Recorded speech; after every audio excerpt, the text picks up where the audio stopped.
Olá, você telespectadora, olá, você telespectador da Cultura Litoral. A partir de agora, Opinião 2.0 desta terça-feira, Roberto Mohamed analisa as notícias com você. O Roberto Mohamed é advogado e comentarista daqui do Opinião 2.0. Mohamed, há um tempo atrás, 2 meses atrás, o prefeito esteve aqui de Santos, o Rogério Santos. Ele pediu a nossa opinião, pediu a opinião do telespectador, se deveria haver ou não queima de fogos, uma comemoração pública em Santos, na praia, na passagem de ano, e se deveria haver ou não carnaval. Agora ele já tomou a decisão. Não tem bandas no carnaval de 2022, não tem queima de fogos, embora ainda vá haver uma reunião do Condesb, e desfile de escola de samba, sim, com protocolos sanitários. Boa tarde. Boa tarde, Paulo.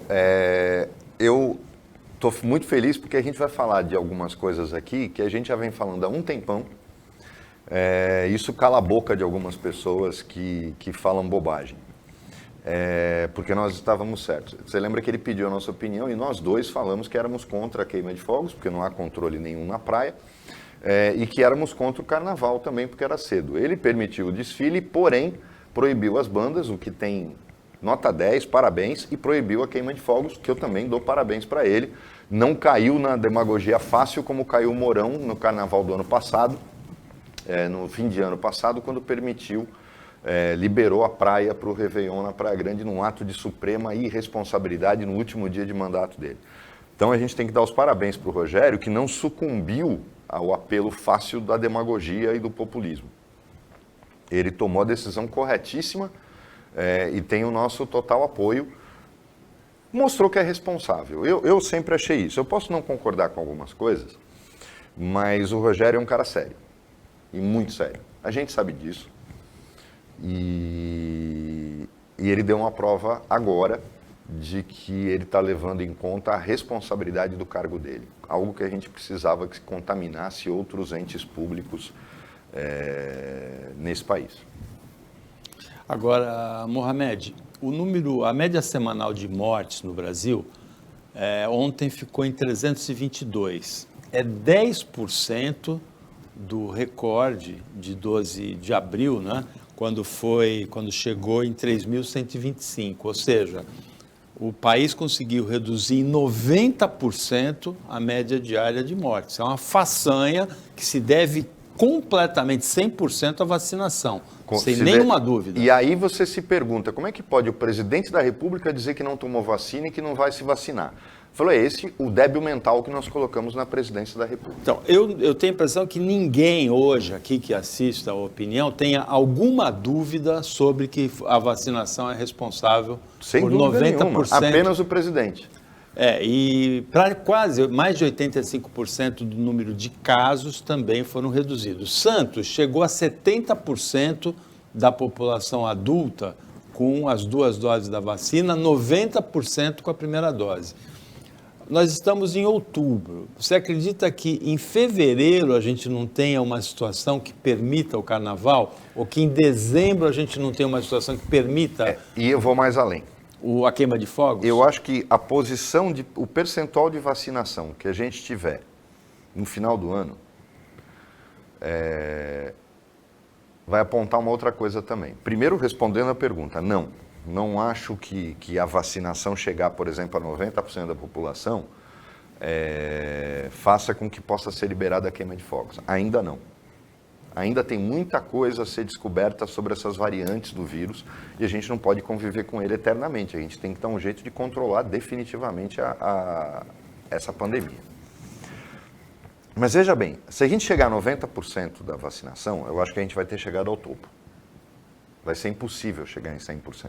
Inclusive porque as pesquisas mostram que 8% dos brasileiros não querem se vacinar. E tem um detalhe. A grande maioria, se não totalidade desses 8% ou dos 10% que não vão tomar vacina, são bolsonaristas. São pessoas que acreditam nesse elemento que está como presidente da República. Quando eu falo que ele é um cara que tem problemas sérios, psicológicos, você vê, nós já deveríamos estar no horário de verão. O Brasil enfrenta uma crise de energia, olha o valor da sua conta de luz. E ele continua não fazendo, porque além de todas as qualidades que ele tem, ignorante, grosseiro, despreparado, desequilibrado, ele é teimoso. Ele é contra o horário de verão e mesmo com toda a necessidade de que ele fosse implantado imediatamente, que já deveria ter sido implantado no início do mês, ele continua mantendo que não vai ter. Olhe só, Paulo, onde vai a loucura de um homem. Ele coloca crenças pessoais dele e dos problemáticos filhos que ele tem como regra para o país inteiro. Nós estamos enfrentando uma crise energética e se o horário de verão provocar uma redução de 3%, 3% no gasto com energia, para o país isso representa milhões. E ele é teimoso e não faz, por convicções pessoais. Na verdade, o horário de verão ele pode economizar entre 1,5% e 2%. Paulo, né? mas na situação atual é significativo. Nós estamos com problemas seríssimos. Qualquer migalha ajuda aí. Exatamente. Ele não consegue entender isso. É absurdo o preço altíssimo que a gente está pagando. Mas o que eu disse que esse percentual é positivo num ponto. Nós vamos poder determinar qual é o eleitorado cativo dele, com base nas pessoas que não vão tomar vacina. Mas tem muito bolsonarista que toma vacina escondido. Sim, mas toma vacina, escondido. Mas a grande maioria, aí por isso que eu vivo falando aqui que o Bolsonaro, os fanáticos não passam de 15%. Os fanáticos não passam de 15%. É o pessoal que ele botou na rua, no 7 de setembro. Ele não vai passar desse percentual. Ele vai derreter até estacionar nos 15%, que são os fanáticos por ele. Assim como o Lula desce até o ponto em que é aquele petista fanático. Por isso, quando você chega num diretório do PT, como em São Paulo, é muito engraçado. Eles já estão dividindo cargos. A loucura dos petistas já chega a tal loucura que eles estão dividindo cargos em São Paulo. Como se o Lula já tivesse como se ele já tivesse ganho. Quando, na verdade, o Lula também vai derreter durante todo o ano de 2022 até chegar na eleição. E eles derretem até aquele ponto que é tradicional deles. Agora, veja, o Lula com certeza derrete porque ele vai ser julgado por alguma coisa que já aconteceu, está fixa no passado. O Bolsonaro ele tem a possibilidade de se reabilitar, de se recuperar. Paulo, impossível. Com Paulo Guedes no Ministério da Economia, isso não vai haver recuperação. A possibilidade existe.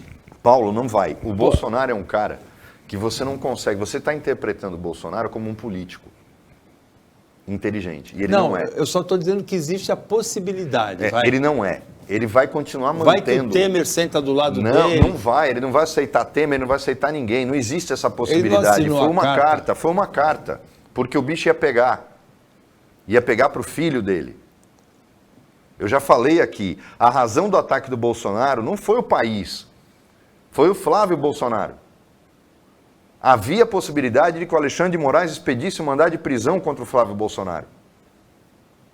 Quando ele disse que não ia cumprir ordens dele, ele estava se referindo a esta ordem. Quando o Temer negociou com o Alexandre para não expedir o mandado, foi que aí foi redigida a carta. Então, tem coisas de bastidores que têm que ser trazidas a público para que você possa entender o comportamento do Bolsonaro. Ele não vai sair fora. O Guedes é um cara ortodoxo demais. O Guedes não vai mudar a condução da economia. A economia brasileira vai derreter o ano que vem. Não adianta criar benefício de novo Bolsa Família. Não adianta nada disso. Ele vai derreter, porque a economia vai derreter até o ano que vem. Ele vai dar calote de precatório. Ele vai fazer coisas que até Deus duvida. O INSS está fazendo arbitrariedades absurdas, revendo benefício, não concedendo benefícios. Não é assim que você gera caixa, Paulo. Agora, veja, Mohamed, em relação a essa previsão que você fez de chegar no fim do ano com a porcentagem de vacina para a estimativa do prestígio do Bolsonaro com o eleitor, eu já comentei aqui com a telespectadora, com o telespectador, um artigo muito interessante do Hélio Schwartzman na Folha de São Paulo na semana passada. O que ele fala? Em agosto de 2020, o Datafolha mediu a intenção dos brasileiros de se vacinarem. Ainda não tinha vacina. 8% pretendiam não se vacinar. Em dezembro de 2020, o Datafolha mediu de novo. 23% pretendiam não se vacinar. A campanha do Bolsonaro contra a vacinação é concentrada em outubro e novembro de 2020, entre essas duas medições. Em maio de 2021, já com a vacina rolando, o Datafolha mediu de novo e o índice voltou aos 8%. Esse artigo é muito interessante. Eu acho que é o que vai até o final.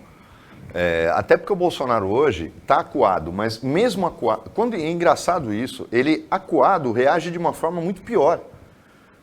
Ele não percebe o perigo. Como ele tem uma visão tranquila, com a conversão dele ao centrão, de que ele afastou a possibilidade de impeachment, e a possibilidade de impeachment é zero. Porque não é interessante. O problema é que ele está derretendo a tal ponto que ele não... ele não tem partido até agora, Paulo. Ele é tão personalista e arrogante, desequilibrado, que ele não percebeu que sem uma estrutura partidária, ele já sai com 50% menos de chances de manter até mesmo os 15% que ele tem. Eu tenho certeza que o Bolsonaro vai derreter de tal maneira até o período eleitoral que a possibilidade, que foi apontada até pelo Michel Temer, de que ele não saia candidato à reeleição, é muito grande. É muito grande. Então, vamos deixar claro. As medidas que foram tomadas agora pelo prefeito de Santos e por aqueles que são responsáveis, né, o que não é o exemplo, por exemplo, do prefeito do Rio de Janeiro, que é outro desequilibrado também, mas ali ele está mais para bandido do que para desequilibrado, né, pelos interesses que ele tem. Ele vai liberar tudo, porque o que interessa para ele é fazer demagogia. A gente tem que dar os parabéns para o Rogério por não ter caído nesse discurso fácil. Agora, uma outra notícia local bastante interessante é que ontem foram pedidos os tombamentos de 2 prédios da Universidade Católica de Santos. O prédio onde você estudou, do Direito, na Conselheiro Onébias, e o prédio vizinho, que é da Faculdade de Arquitetura e Urbanismo de Santos. Por que eu entendo que esses pedidos sejam muito interessantes? Porque eles vão motivar um debate que precisa acontecer na cidade sobre o que é tombável e o que não é tombável, tá certo? A gente já discutiu isso aqui. Tombamento é um grave, é um gravame descomunal sobre o direito à propriedade.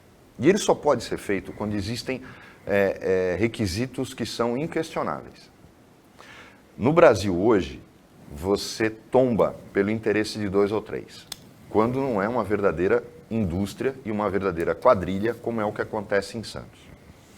Não existe, quiseram tombar a casa do Lopes, ali na ponta da praia, que é uma casa que não tem interesse para ninguém.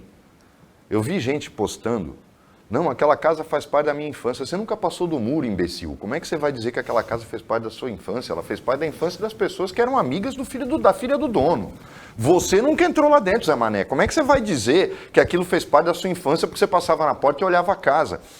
Existem pessoas ignorantes, Paulo. Você acha que eu entrei nessa casa ou não? Não sei. Você deve ter entrado, você é amigo de todo mundo. Eu fui na festa de casamento da filha do Armando Lopes, que foi nessa casa. Então, existem coisas que não podem ser admitidas. Não existe valor histórico nenhum no prédio da FAUS e no prédio da Direito. Nenhum. Não há interesse histórico, não há interesse arquitetônico, os prédios são feios pra cacete. Nenhum dos 2 prédios tem qualquer tipo de beleza arquitetônica, relevância arquitetônica. Eles estão presentes na história de quem estudou lá. E quem estudou lá representa qual percentual da população de Santos? Então, qual a razão de se tombarem esses 2 prédios? Como não há razão nenhuma para tombar as casas da frente desses 2 prédios. Aquelas casas, uma era onde era o Detran e a outra a do coitado do Souza, que até hoje tenta derrubar isso. Vai ser uma vergonha se o prefeito de Santos não agir imediatamente contra esse tombamento. E vou dizer mais, se tombarem essa casa, eu vou dar o nome de todo mundo que está nesse conselho e que votou. E tem um detalhe, vou investigar todo mundo. Pode ter certeza, este programa vai levantar como vamos fazer a mesma coisa com o Conselho Municipal de Saúde. De agora em diante, a opinião vai começar a ir fundo nas coisas. Eu quero saber quem é quem. Quem lá dentro tem ligação com construtora, porque é gozado, né? O prédio onde nós gravamos, a cara era toda tombada. Rapidinho foi destombada, sem burocracia. Por quê? Quando é a tribuna, pode? E aí, vamos explicar isso, conselho? Vamos lá, conselheirozinhos. Vamos ver se vocês aguentam o tranco, porque agora nós vamos fundo. Nós vamos fundo para ver o que está acontecendo nessa indústria da safadeza do tombamento em Santos. Porque é uma indústria de safadeza. Não é só de trabalhar errado, de tombar telhado desnecessariamente, de impedir o desenvolvimento da cidade. Eu quero acompanhar a sacanagem. Por que um determinado construtor que lava dinheiro para político, a vida inteira fez isso, consegue comprar imóvel tombado pela metade do preço e destomba o imóvel logo depois? Tem alguma coisa errada, nós vamos apurar isso aí, nós vamos apurar. Agora, então nós Mohamed, vamos começar a investigar e vai ter muita gente complicada aí. Então vamos pensar bem no que fazem. Mohamed, rapidamente, que a gente já está no horário de intervalo, o prédio da Faculdade de Direito, especificamente de Santos, que era chamado de Casa Amarela, ele não tem um valor histórico de ter sido abrigado o primeiro curso? Não, não vejo isso. Não vai comparar a Casa Amarela, que se deve a uma fachada amarela de pedra. Ela já mudou, porque ela em primeiro lugar, não é mais Casa Amarela, porque a Casa Amarela foi demolida. Engraçado, não tombaram a Casa Amarela. Agora querem tombar o prédio novo. Porque a Casa Amarela, Paulo... A fachada mudou. Não, a Casa Amarela não existe mais. Ela foi para o chão para fazer aquele prédio da faculdade. Então a Casa Amarela não existe mais. Né, os demagogos? Vocês não sabem nem a história da cidade. Ela não é Casa Amarela por causa daquela fachada de pedra amarela, que se usa para fazer chão de piscina, em volta de piscina. Não, não é aquilo lá não. É porque a casa original era amarela. A casa original não existe mais. Então vai tombar o quê?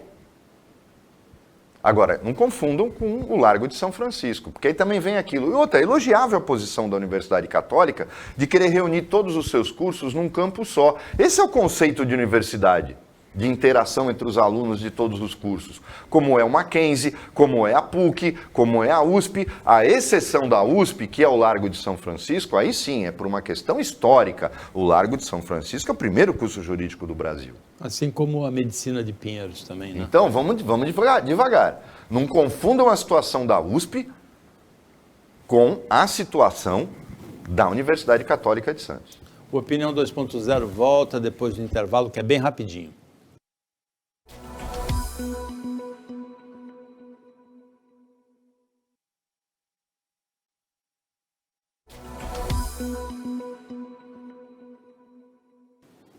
Voltando com a Opinião 2.0, quem analisa, comenta as notícias, os acontecimentos com você nesta terça-feira é o advogado Roberto Mohamed, que é comentarista daqui do time do Opinião 2.0 da Cultura Litoral. Mohamed, em Praia Grande, um réu foi absolvido pelo juiz Vinícius Peluso. Ele teve um flagrante da Guarda Civil Municipal de Praia Grande, que é armada, flagrou o rapaz no Canto do Forte com quase 1 quilo de maconha para tráfico e um celular roubado. Então ele foi indiciado por tráfico e por receptação. E o juiz absolveu em função do flagrante ter sido feito pela Guarda Civil Municipal, que não tem competência para busca, apreensão e revista pessoal. Então, vamos de novo aqui falar, por isso que eu falei que eu fiquei contente, porque eu estou falando nisso há muito tempão e tem gente que fica me batendo porque interpretam uma lei de forma ampla quando ela, na verdade, é restrita. Guarda municipal nenhuma tem poder da polícia, não é poder de polícia, poder da polícia. Os municípios não podem instituir polícias, por isso que ela se chama Guarda Municipal. Eu já falei isso aqui várias vezes, e eu não estou defendendo o crime. Só que polícia é polícia. Eu não posso ter guarda municipal, que tem função patrimonial, também já disse isso aqui, e pode no máximo ser auxiliar da polícia. O que é função auxiliar da polícia? Isso é extremamente amplo. Quando dizem, por exemplo, eu posso dar voz de prisão para alguém? Posso, eu como cidadão, Paulo como cidadão. Só que vai fazer isso, vai morrer. Né? Lógico, se for um bandido, você vai morrer se der uma de besta e for lá e dar voz de prisão para alguém. Agora, a guarda municipal não é polícia. Eu já falei isso aqui várias vezes. Aí a gente começou, porque colocaram isso na cabeça, coitado, dos próprios guardas. Como guarda portuária não é polícia, como a guarda ferroviária. Não existe isso, é guarda patrimonial. Ah, eles podem usar arma. Tá bom, a guarda noturna usa arma, o vigia de prédio usa arma, o vigia de banco usa arma, nem por isso virou polícia. O cara da Brix, que anda no carro forte, usa arma, e nem por isso virou polícia. É preciso entender que eles podem até fazer o trabalho auxiliar. E, na verdade, as guardas municipais têm um trabalho que deve ser valorizado. Por quê? Porque ao colocar guardas municipais nas escolas, nos prontos-socorros, nos postos de salvamento da praia, eu tô tirando da PM essa responsabilidade. Então, eu tenho mais policiais na rua. É esse o papel complementar da Guarda Municipal. O que eu não posso é querer transformá-la em polícia. Já disse isso aqui várias vezes, eles não podem passar em revista. A gente tem visto absurdos cometidos pela Guarda. Se você vê absurdos cometidos pela PM, imagina pela Guarda Municipal, que não tem o mesmo grau de treinamento e de supervisão que tem a PM. A gente é o país do improviso. Eu já cansei de falar aqui. Não pode misturar as coisas. Como, por exemplo, eu acho absurdo o reservado da Polícia Militar. Isso é função da civil. Como eu acho absurdo existir o GOI na civil. A civil é para investigar, ela não é para fazer policiamento ostensivo.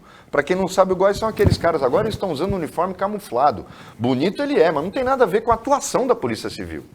Isso vem da competição entre as polícias, que é uma coisa absurda, que é incentivado pela própria Constituição, da existência de duas polícias estaduais. Isso é criminoso. Elas não têm que competir, buscar espaço. Elas têm que coexistir e o ideal é que fosse uma polícia só, como é em qualquer lugar do mundo. Elas podem se tornar polícias municipais, essas guardas municipais? Até podem, com requisitos mínimos de treinamento, de obrigação e de competência. Como é que se dá isso? Eu não posso exigir, por exemplo, o Paulo até no intervalo dava o exemplo disso, que uma cidade pequena como Iguape, como Registro, tenha uma polícia municipal, porque elas não vão ter estrutura para isso. Mas uma cidade como Santos pode ter, uma cidade como Praia Grande pode ter, São Paulo, obviamente, pode ter, São Bernardo, São Caetano. Mas é preciso que nestas cidades, que se pode estipular a partir de um grau de população ou de orçamento, os critérios podem ser vários. Mas é preciso que se tenha em mente que tem que se ter controle efetivo, uma competência muito bem limitada e, mais do que isso, controle sobre eles, supervisão efetiva. Não pode mais ser um secretário qualquer, tem que ser um cara que tenha condições de estar à frente dessa guarda. Santos, por exemplo, tem um ex-oficial da Polícia Militar. Mas a gente vê que comete abusos do mesmo jeito. Mesmo assim, como eu falei, se a PM comete, imagine então uma guarda municipal. Agora, a decisão desse juiz, e eu estou muito curioso para ver a manifestação do Tribunal de Justiça em sequência, justamente porque o juiz foi exemplar na interpretação de uma lei que foi interpretada errado e essa interpretação equivocada foi passada para os policiais, que é a de justamente não atribuir à Guarda Municipal função que não seja patrimonial e auxiliar das polícias estaduais. Função auxiliar das polícias estaduais não significa que eles se transformaram em polícias. Estão fazendo uma interpretação totalmente equivocada. E tem que se dar os parabéns a esse juiz que tocou na ferida. Você pode achar um absurdo absolver um traficante, porque era um traficante, por conta disso. Mas é a história de que é preciso respeitar a lei. E a polícia não pode ser bandida. Muito menos o judiciário pode ser conivente. Contaminou a árvore das provas, todos os frutos estão podres. Não tem outra discussão. Não tem o que se falar em relação a isso. Isso é um princípio básico do direito penal. E o juiz estava absolutamente correto. Uma sentença que não pode ser reparada. E veja bem, ela não ratifica, aí porque vai vir a guarda municipal e vai dizer, é um absurdo, a gente prende, a polícia solta. Primeiro eles não tinham que ter prendido. E a justiça está certa, porque eu não posso permitir o abuso por parte do Estado em qualquer dos seus entes federados, seja município, Estado ou União, que cometa abusos. Isso para mim é inadmissível. Então está de parabéns o juiz, e que esta decisão abra os olhos de prefeitos que pretendem usar suas guardas municipais de forma repressiva. Não podem, ela é guarda patrimonial. E é um bom alerta para quem fica postando bobagem em rede social, dizendo que guarda municipal é polícia municipal, e não é, porque a Constituição diz que municípios não têm polícia. Agora, Mohamed, se coloca no lugar de um telespectador, de uma telespectadora comum. O processo do Lula, com todas as provas contra ele, é anulado porque o foro não era adequado. O Arthur Lira tinha não era nem uma rachadinha, uma rachadona, um canyon, era do Arthur Lira, lá em Alagoas, R$500 mil por mês. A ex-mulher falou que o dinheiro chegava em malote na casa dele. Ele também foi condenado em primeira instância, segunda instância, foro inadequado, com prova, com tudo, está aí presidindo a Câmara. O traficante é preso com prova. A lei é feita para proteger o bandido? Não, a lei não é feita. Alguma coisa está errada aí. A coisa está errada. Por quê? Nós tivemos um volume de nomeações para o Supremo Tribunal Federal de gente que tem que pagar a fatura. O nosso Supremo é vergonhoso. Mas não é por isso que eu quero o fechamento dele. Nunca preguei isso. Já falei, o Alexandre de Moraes abusou, porque ele tem que respeitar o direito de expressão. Não é porque eu falo mal de um ministro do Supremo Tribunal Federal que eu vou ser processado. Eu tenho que ter direito de expressão. Por exemplo, defender o AI-5 é uma prova de que você tem problema mental, mas não é crime. Defender a ditadura também. Então, eu sou contra totalmente esse inquérito dos ataques ao Supremo. Uma coisa é diferente eu ameaçar um ministro do Supremo, eu atingir a honra de um ministro do Supremo, mas aí a lei já cuida disso. O problema são esses abusos. Eu disse aqui, a decisão do Fachin de anular o processo da Lava Jato foi uma vergonha. Uma vergonha. Por quê? Ela já tinha sido confirmada no STJ. E vejam bem, a incompetência era relativa. Incompetência relativa não gera a nulidade que ele fez gerar. Não era absoluta a incompetência. A incompetência absoluta, ela não gera efeito, é aquela que é inquestionável. No caso da incompetência em relação à Lava Jato, de que tudo não deveria ter sido julgado lá, ela é absolutamente relativa. Porque você não consegue determinar se a propina veio da Petrobras ou veio de outra empresa. Foi esse o argumento que ele fez, que ele usou. Ora, mas isso não pode gerar incompetência absoluta. Isso é uma incompetência relativa. Então não tem sentido ter anulado tudo. Como foi a prisão daquele deputado que defendeu o AI-5, mas tudo isso foi ratificado pelo plenário do Supremo.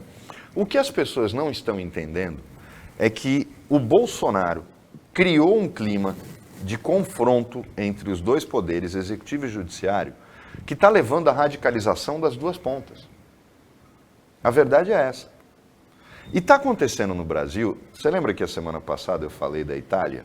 Que a Itália é o Brasil na Europa? É exatamente por isso. Porque a reação na Itália em relação à Operação Mãos Limpas foi exatamente a mesma. Aos poucos foi se minando tudo o que os juízes fizeram. E onde se minou isso? No parlamento italiano e na Suprema Corte italiana. Foi lá que destruíram todo o trabalho feito pelos juízes de primeira e segunda instância na Itália. O caminho foi o mesmo, Paulo. O mesmo. A gente tem que olhar o que deu errado nos outros e corrigir aqui. O Sérgio Moro errou? Ele errou. Mas ele errou até porque, e eu vou ser obrigado a trazer uma outra discussão à mesa, que é a questão do Conselho do Ministério Público. Eu nunca entendi a razão desse Conselho ter tantos poderes. Eu acho que ele é um órgão meramente administrativo. Eu sou contra essa emenda que querem fazer, mas eu acho que ele tem poderes demais, como eu vivo insistindo aqui, que deram poderes demais ao Ministério Público. Foi um erro da Constituição de 88 ter criado um monstrengo chamado Ministério Público que acha que pode fazer qualquer coisa. Na questão ambiental, já dei o exemplo aqui, eles impedem o desenvolvimento pela vontade de um único promotor ou de um único procurador. Isso é um absurdo, isso não pode ser concebido. Agora, grave é muito mais, no meu entender, o fato de que eles não sabem investigar. E sabe por que eles não sabem investigar, Paulo? Porque eles preferem tomar lanche com os juízes do que tomar lanche com os delegados. Eu não vejo um promotor indo tomar café numa delegacia. mas eles fazem questão de fazer lanchinho junto com os juízes. Então, esse é o grande problema do Ministério Público. Se preocupam muito com prerrogativa e pouco com trabalho. Infelizmente, essa é a realidade. Esta é a realidade que a gente vive hoje. Então, quando a gente nota, para o cidadão comum, que o Supremo faz as bobagens que faz, se entenda que politicamente, este clima que se criou é que está provocando tudo isso. E, infelizmente, isso tem um responsável. Porque se ele não tivesse feito, estabelecido esse clima de confronto, seria muito mais fácil trabalhar o Supremo. Mas eu já avisava no tempo do falecido Opinião, quando acabasse o segundo mandato da Dilma, o PT teria indicado a maioria do tribunal. E é muito ruim quando um único governo ou uma única linha ideológica controla a Suprema Corte de um país. E foi isso que aconteceu. O Lula e a Dilma nomearam praticamente metade do Supremo Tribunal Federal, passaram da metade do Supremo Tribunal Federal. E isso está se refletindo hoje nesses julgamentos. O Opinião 2.0 volta depois do intervalo, analisando o processo de impeachment do prefeito de Guarujá, Walter Suman. A comissão processante da Câmara decidiu dar seguimento ao processo. Depois do intervalo.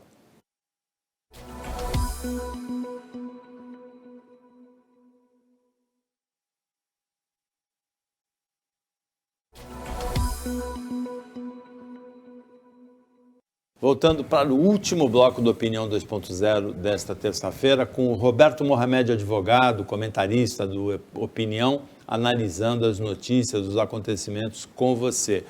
Mohamed, deu a lógica, né? A comissão processante da Câmara de Guarujá decidiu prosseguir com o caso do impeachment, né? O pedido de impeachment do prefeito Walter Suman.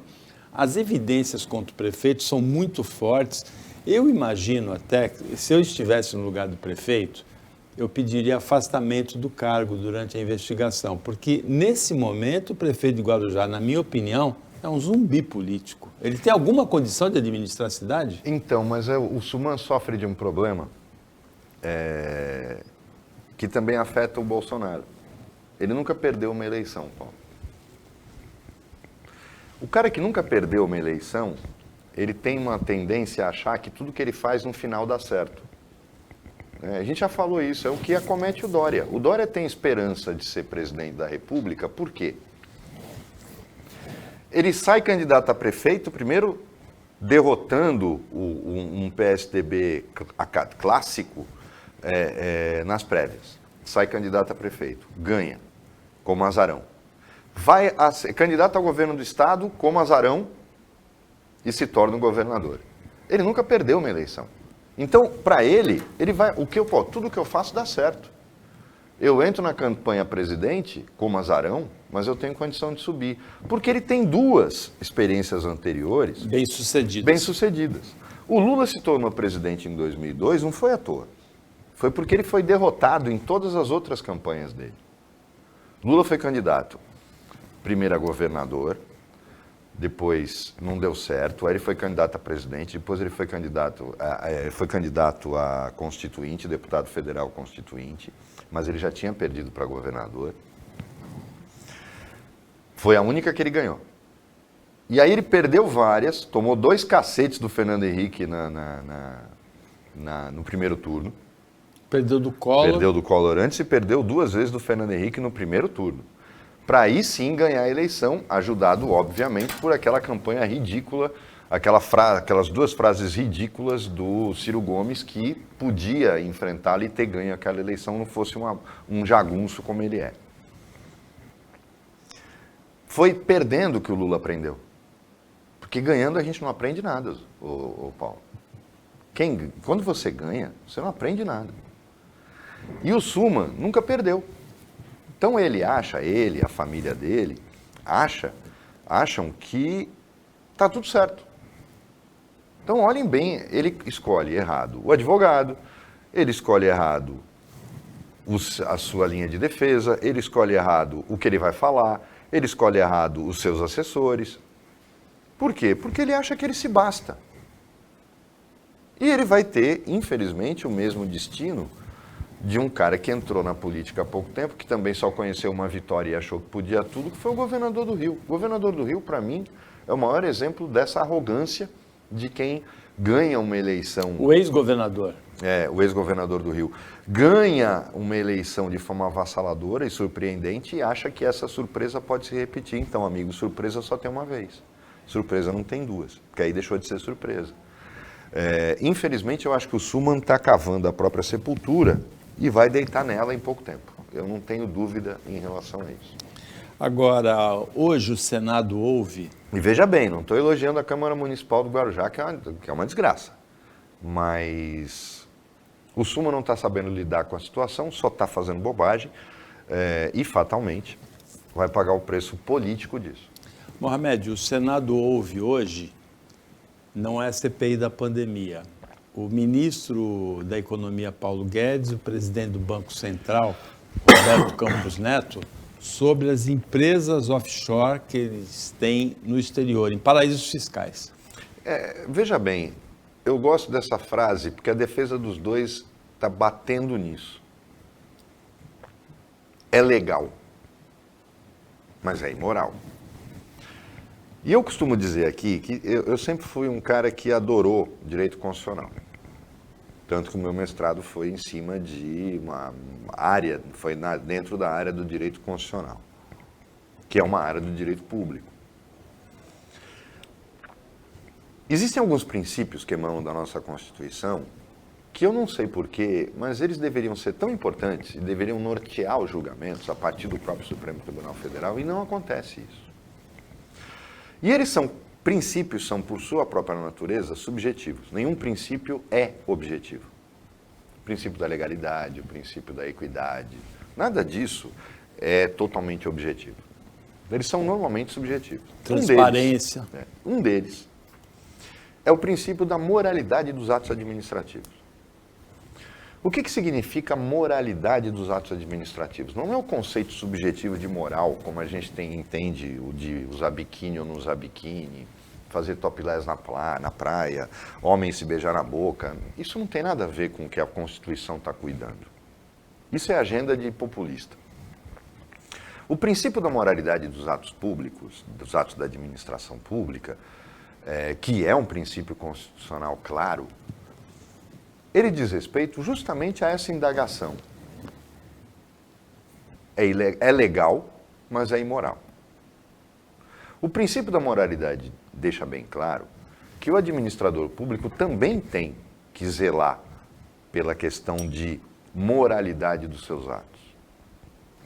Nomear a sua mulher para seu assessor, para sua assessora ou secretária municipal num governo, mesmo que não houvesse a lei do nepotismo, é imoral. E já haviam decisões antes da lei do nepotismo que condenavam tal prática, baseadas nesse princípio constitucional. Muito pouca gente conhece, na verdade, conhece a fundo o direito alternativo que nasceu no Rio Grande do Sul, mas ele tinha isso em mente, existe a Constituição, e a partir dela é que eu vou examinar os atos da administração pública, ou os atos praticados na sociedade. Então, o direito alternativo não é um direito que cria direito do nada, é que ele gruda, ele cola na Constituição como a fonte de tudo. E o princípio da moralidade, se fosse observado pelo Supremo Tribunal Federal, principalmente, iria se sobrepor a determinadas formalidades processuais e jamais permitiria que os processos do Lula, por exemplo, fossem anulados. Porque é o interesse da sociedade, em primeiro lugar. O princípio da moralidade se aplica, na minha opinião, diretamente a esses casos. Por quê? Porque o ministro da Economia e o presidente do Banco Central são os caras que ditam como a nossa economia vai andar. E mais do que isso, no caso do Paulo Guedes, a coisa é muito mais grave. O Paulo Guedes é o chefe do secretário da Receita Federal. Como é que eu posso, sendo o chefe do secretário da Receita Federal, o cara que chefia um órgão que manda carta para assalariado para apresentar comprovante de atestado médico ou de despesa médica, pedindo para levar exame para um fiscal da Receita que não entende nada de saúde examinar? Olhem só o absurdo. Os caras na Receita Federal estão glosando despesas médicas, exigindo o exame médico que ele não sabe ler. E não sabe entender. E é o chefe deste órgão, é subordinado a um ministro que tem conta lá fora para não pagar imposto. Porque a única razão, existem duas razões para fazer alguém montar uma offshore. Ou o dinheiro é sujo, né? Lula, e outros mais que ganham dinheiro por fora, corrupção. Ou este dinheiro está lá, ganha honestamente, mas é para não pagar imposto. Presidente da CBF. Exato. Ninguém procura paraíso fiscal. Eu não tenho dinheiro em paraíso fiscal, o Paulo não tem. Quem trabalha, quem tem que trabalhar para sustentar, não tem. Então vai procurar paraíso fiscal quem rouba e quem tem muito e não quer pagar imposto.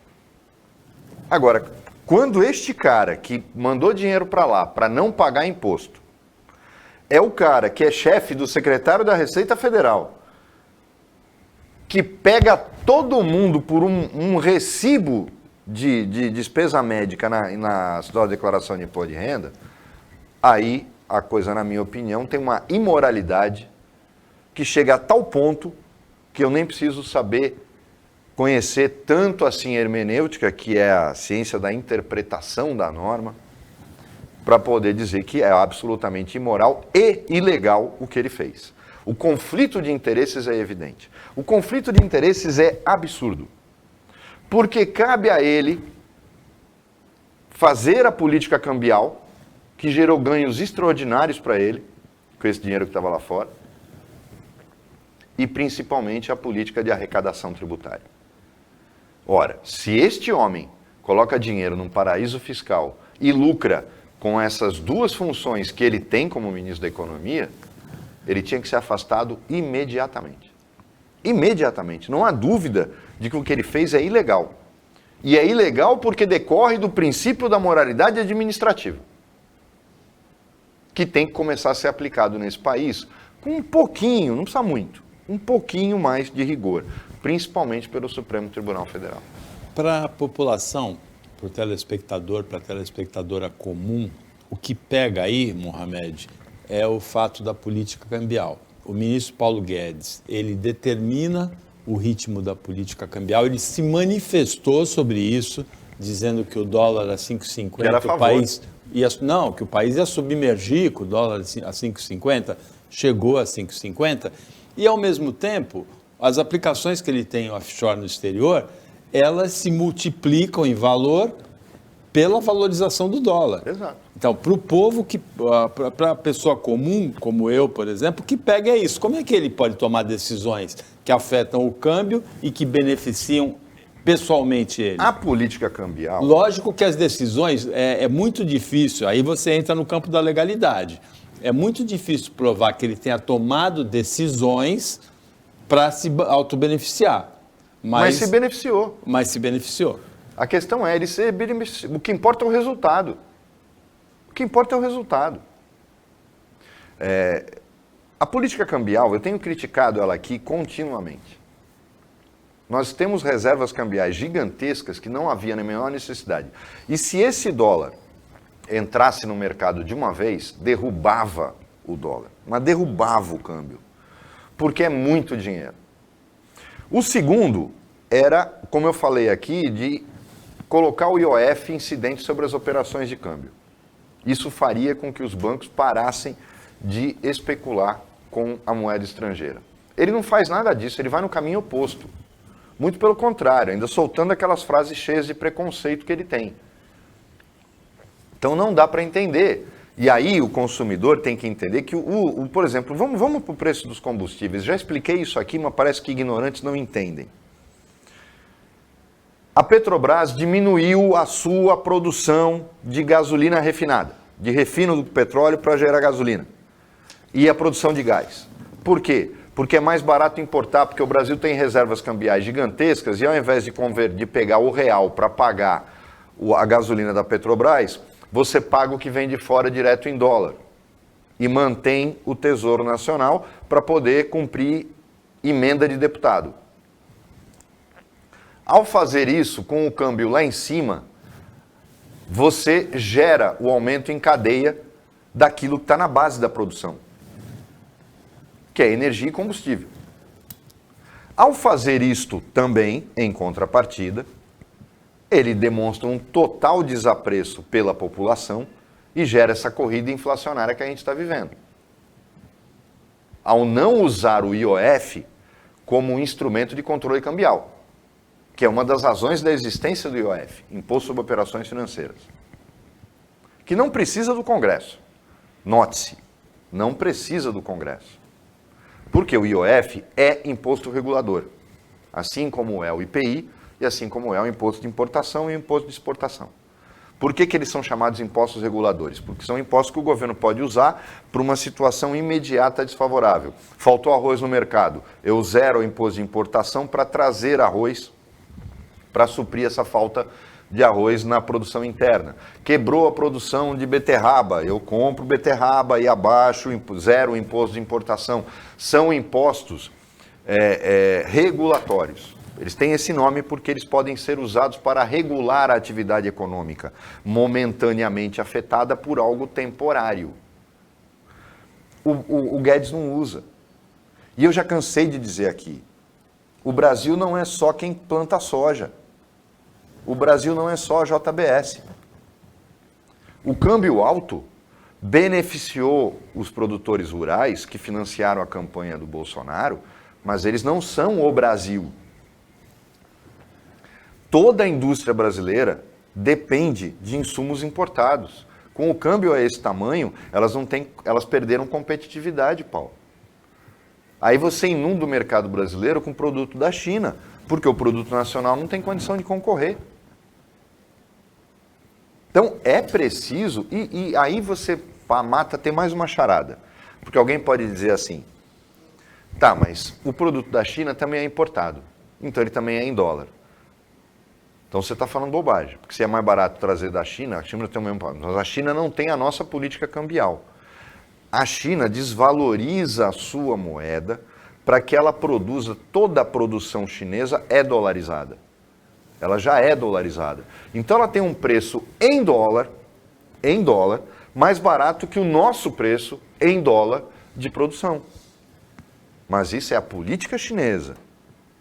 Nós não temos esta capacidade e nem a possibilidade. Lá é uma ditadura comunista. Então é óbvio que eles desprezam qualquer tipo de discussão democrática que nós somos obrigados a observar. Agora, um ministro da Economia que faz as pessoas passarem fome por conta da inflação e que vem deste câmbio criminoso e tem conta em paraíso fiscal, esse cara tinha que ter saído do governo imediatamente. Mas também com o presidente que manda nele, é lógico que não vai sair. Né? Mohamed, já terminamos o nosso tempo, então muito rapidamente, o cisne branco brasileiro, que muitas vezes ancora aqui, atraca no Porto de Santos, bateu numa pilastra no Equador ontem. Provavelmente é que nem carro de autoescola, né? Devem ter colocado alguém que estava aprendendo e fez errado. Eu queria mandar um abraço, Paulo, para o nosso amigo Zé Roberto Montoro, um grande amigo que assiste o nosso programa, para o Douglas Rolo também, que sempre assiste o nosso programa, para a Cecília, que também sempre vê o nosso programa, para a Mônica, pessoas que estão...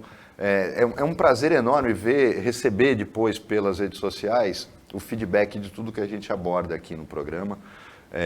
Não é fácil fazer o que a gente está fazendo na TV regional e a gente está agora prestes a dar um passo adiante, a gente vai contar isso a partir do próximo mês, mas eu queria agradecer imensamente essas pessoas, porque é muito bom saber que a gente chega até as pessoas e que elas param para pensar em tudo aquilo que a gente fala aqui. Eu acho que é nossa vontade principal e a nossa missão aqui nesse programa. Então eu queria agradecer essas pessoas, além de mandar um grande abraço para elas. Um super abraço também para o pessoal da técnica e do jornalismo daqui, que a gente agradece a produção, e para você que acompanha a gente mais essa edição. Até amanhã, nesse mesmo horário, de 15 para as 2, e uma ótima segunda metade de terça-feira para você, que você merece.